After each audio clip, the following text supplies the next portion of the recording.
Please subscribe Aviral Times for latest news update and press the bell icon to get all the latest video updates. Monoclonal antibody treatment देने वाला मेदांता लखनऊ उत्तर प्रदेश का पहला hospital बना। कोविड-19 की monoclonal antibody treatment Lucknow के निवासी को आज सुबह दिया गया। डॉक्टर रुचिता शर्मा ने लखनऊ निवासी मरीज को पहला कोविड ड्रग कॉकटेल ट्रीटमेंट दिया। मोनोक्लोनल एंटीबॉडी ट्रीटमेंट लेने के बाद मरीज स्वस्थ है। रीजेनरॉन नामक दवाई कोविड मरीजों के लिए एक तरह की रामबाण साबित हुई है। यह दवाई कवलसेंट प्लाज्मा थेरेपी से डिफरेंट है। शोध से पता चला है कि इस दवाई के प्रयोग से 80% लोगों को हॉस्पिटल में कम दिन रहना पड़ा और मृत्यु दर भी कम हुआ। इसके अलावा सिम्टम्स में कमी देखने को मिली है। Doctor Rakesh Kapoor, medical director Medanta Lucknow ने बताया, मेदांता लखनऊ में मोनोक्लोनल एंटीबॉडी का पैकेज उपलब्ध है। मेदांता लखनऊ में अब सभी ओपीडी और सर्जरी विभाग सुचारू रूप से कोविड प्रोटोकॉल्स को फॉलो करते हुए शुरू हो गए हैं। मेडिकल डायरेक्टर मेदांता लखनऊ ये बताते हुए बहुत गर्व महसूस कर रहा हूँ कि आज मेदांता लखनऊ में प्रदेश का पहला मोनोक्लोनल एंटीबॉडी कोविड पेशेंट को दिया। पेशेंट को कोई रिएक्शन नहीं हुआ, वो अर्ली स्टेज में आया था और उससे हो सकता है कि उसकी कोविड पे नियंत्रण अच्छा आएगा। मैं ये भी जनता को बताना चाहता हूँ कि हमारी सरकार की मैक्रो प्लानिंग और माइक्रो प्लानिंग से और जनता के सहयोग से कोविड के ऊपर हमने बहुत कुछ कंट्रोल किया है। मरीजों के इंसिडेंस कम हो गए हैं और ये देखते हुए हम लोगों ने अब जो पोस्ट कोविड समस्याएं आ रही हैं उसके लिए एक अलग से वार्ड और एक आईसीयू भी खोला है।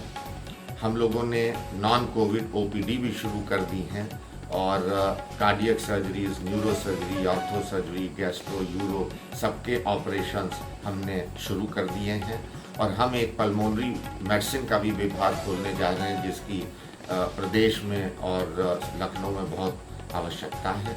तो ये आने वाले वक्त में जो पोस्ट कोविड मरीज हैं जिनमें लंग्स की प्रॉब्लम है उनके इलाज में बहुत ही उत्तम साबित होगा। प्रधानमंत्री नरेंद्र मोदी ने कहा है कि कोरोना की दूसरी लहर में हमने वैक्सीन की सुरक्षा को भी देखा है। वैक्सीन की सुरक्षा के चलते काफ़ी हद तक हमारे फ्रंट लाइन वर्कर्स सुरक्षित रहकर लोगों की सेवा कर पाए हैं। यही सुरक्षा कवच आने वाले समय में हर व्यक्ति तक पहुंचेगा। यूपी में कोरोना की तीसरी लहर को देखते हुए युवाओं को स्वास्थ्य विभाग में कार्य करने की ट्रेनिंग दी जाएगी। अस्पतालों और नए स्थापित होने वाले ऑक्सीजन प्लांट में काम करने के लिए युवाओं को खास ट्रेनिंग दी जाएगी।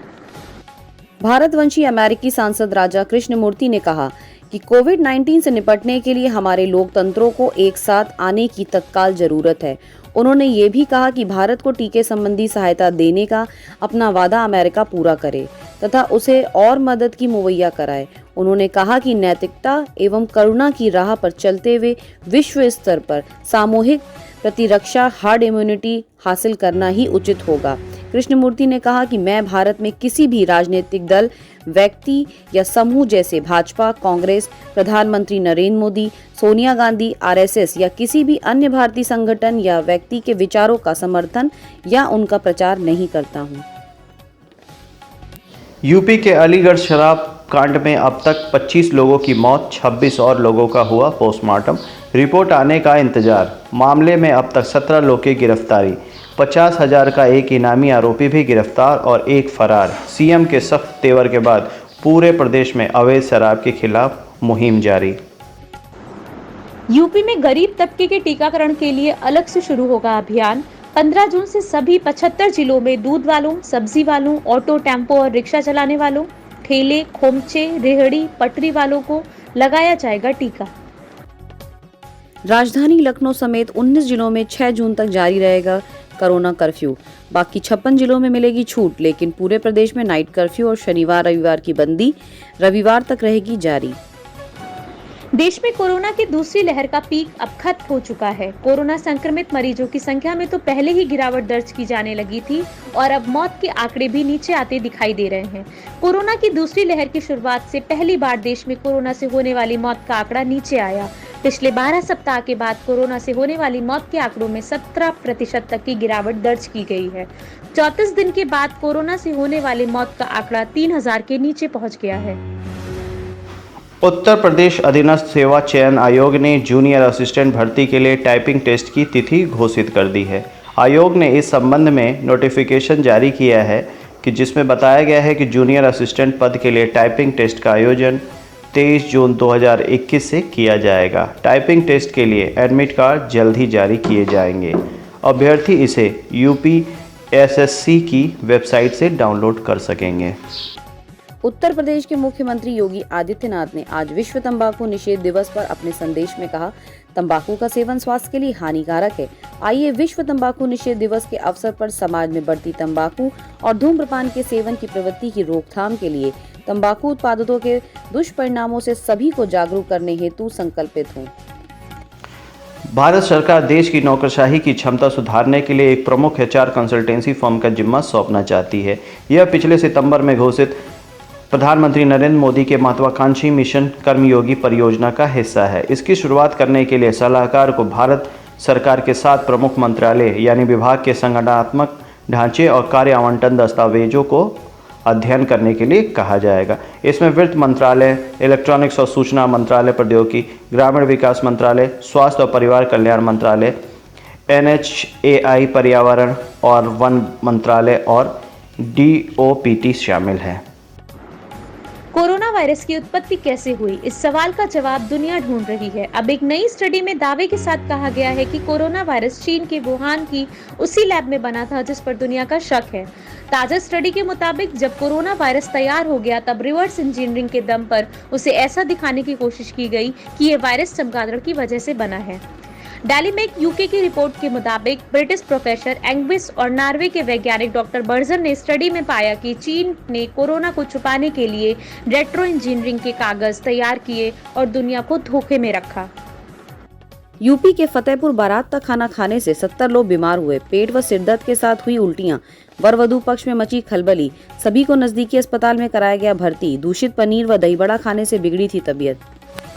उत्तर प्रदेश में कोरोना की रफ्तार धीमी होने के बाद राजनीतिक हलचल तेज हो गई है। राष्ट्रीय संगठन मंत्री BL संतोष लखनऊ दौरे पे आ रहे हैं। BL संतोष की अगुवाई में बीजेपी मुख्यालय में एक बैठक आयोजित की जाएगी।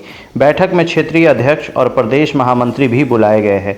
यूपी की सियासत को लेकर यह बैठक काफ़ी अहम मानी जा रही है। कार्यक्रम के मुताबिक बीजेपी मुख्यालय पे BL संतोष हाई लेवल बैठक करेंगे। इस बैठक में यूपी बीजेपी प्रभारी राधा मोहन सिंह, यूपी बीजेपी अध्यक्ष स्वतंत्र देव सिंह, यूपी बीजेपी संगठन महामंत्री सुनील बंसल मौजूद रहेंगे। इस बैठक में यूपी बीजेपी के 6 क्षेत्रीय अध्यक्ष और 7 महामंत्री भी शामिल होंगे। यूपी के 3 सह प्रभारी को भी बैठक में बुलाया गया है।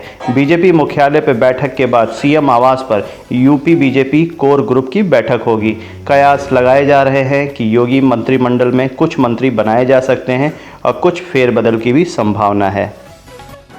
उत्तर प्रदेश सरकार कल से 18 से 44 वर्ष के लोगों के लिए सभी 75 जिलों में टीकाकरण अभियान शुरू करने जा रही है, जिसके बाद गरीब तबकों को कोरोना से सुरक्षा कवच देने के लिए 15 जून से विशेष अभियान के जरिए वैक्सीनेट करवाया जाएगा। उत्तर प्रदेश के झांसी से चलती ट्रेन से गायब बच्ची का शव बिजरौटा स्टेशन पर मिला। बालिका को चलती ट्रेन से फेंके जाने की आशंका। तमिलनाडु के लैंडलॉर्ड से मथुरा जा रहा था परिवार। मथुरा के ही रहने वाले हैं बच्चे के परिजन। PNB घोटाले का आरोपी भगोड़ा मेहुल चौकसी कोरोना संक्रमित पाया गया, जिसको डोमिनिका के अस्पताल में भर्ती किया गया है। उत्तर प्रदेश के कासगंज से भाजपा विधायक देवेंद्र प्रताप सिंह की हृदय गति रुक जाने से निधन हो गया। एटा जिला अस्पताल में तबियत खराब होने पर भर्ती कराए गए थे ये विधायक। जिला अस्पताल में ही ली अंतिम सांस। यूपी में 2 IAS और कई PCS के तबादले। CDO उन्नाव सरनीत कौर परिवहन में AMD बनाया गया। जॉइंट मजिस्ट्रेट दिव्यांशु पटेल को CDO उन्नाव बनाया गया। ऋतु सुहास को लखनऊ के बाद NCR का तमगा ADM FR Ghaziabad. Noida collector Ritu Suhas के पति हैं। ADM गाजियाबाद संतोष वशिया अपर आयुक्त आजमगढ़। कमलेश ADM न्यायिक महाराजगंज अभी तक गाजियाबाद में थे तैनात। पूनम निगम ADM जालौन। प्रमिल कुमार सिंह अपर आयुक्त झांसी। अमित राठौर OSDLDA बनाए गए। यूपी में 6 और जिले कोरोना कर्फ्यू से मुक्त हुए क्योंकि इन जिलों में आज कुल एक्टिव केस 600 से नीचे आ गए।